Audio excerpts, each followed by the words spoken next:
Welcome back to Good Morning Boss. Ngayon mga boss, kasama natin ang ating artist for the day. Walang iba kundi si Miss Paula Alcacin. Good morning. Hi, good morning, Jules. Okay, so Paula, una-una, kailan ka ba nagsimula kumanta? 2013.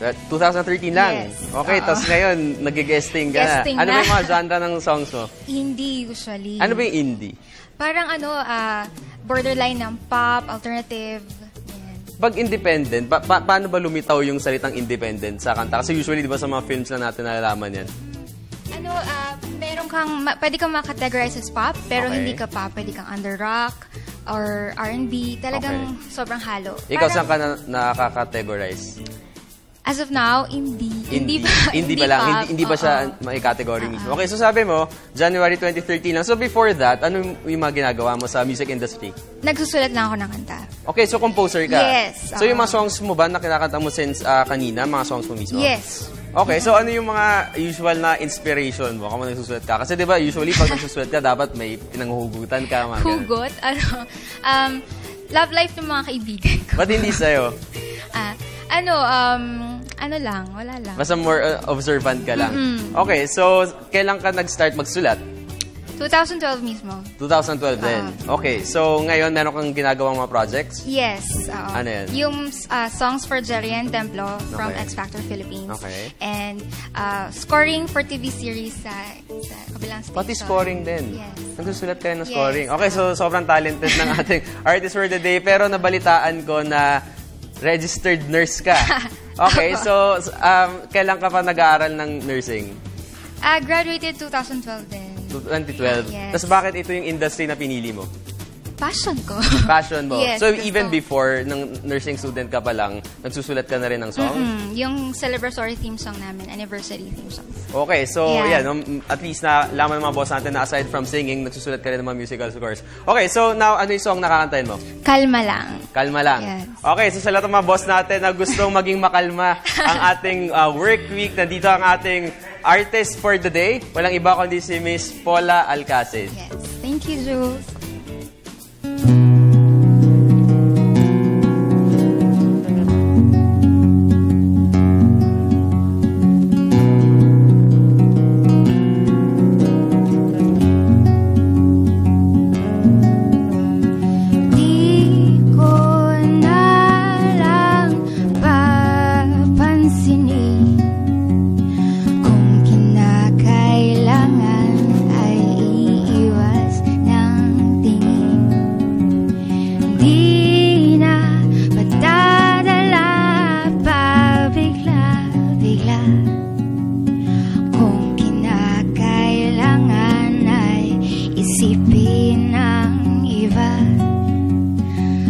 Ako'y nagbuklat ng libro, maya-maya'y nakatitig na sa iyo.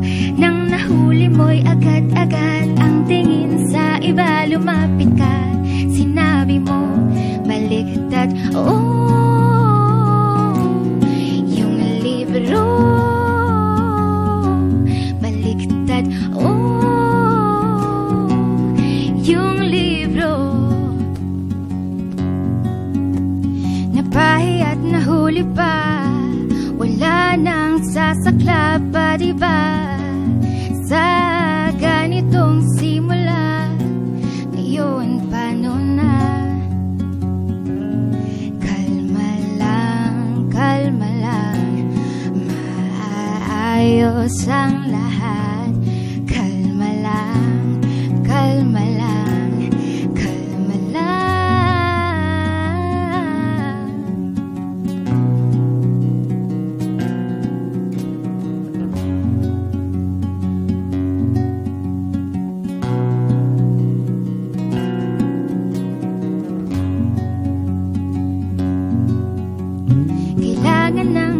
Ako pahalata, simula ngayon ay aayusin na. Lumilevel up ka sa pambobola, numi-ninja moves ka na nga diba?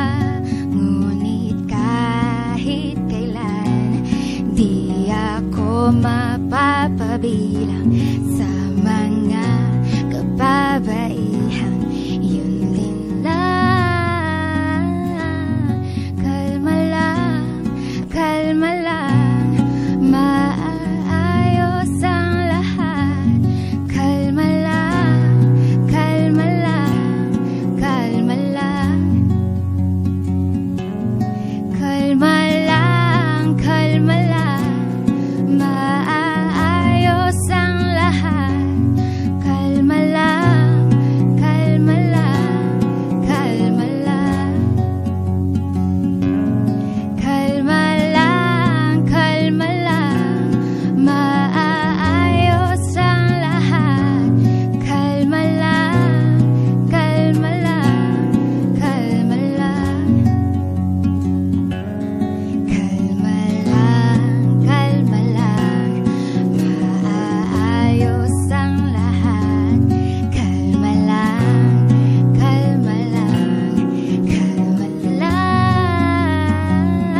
Kalma lang. Para kay Direct Dance daw yan. Pag mabigat na trapiko, Jules, kalma lang. Kalma lang. Pag walang pera, Kalma lang. Kapag maraming problema, Kalma lang.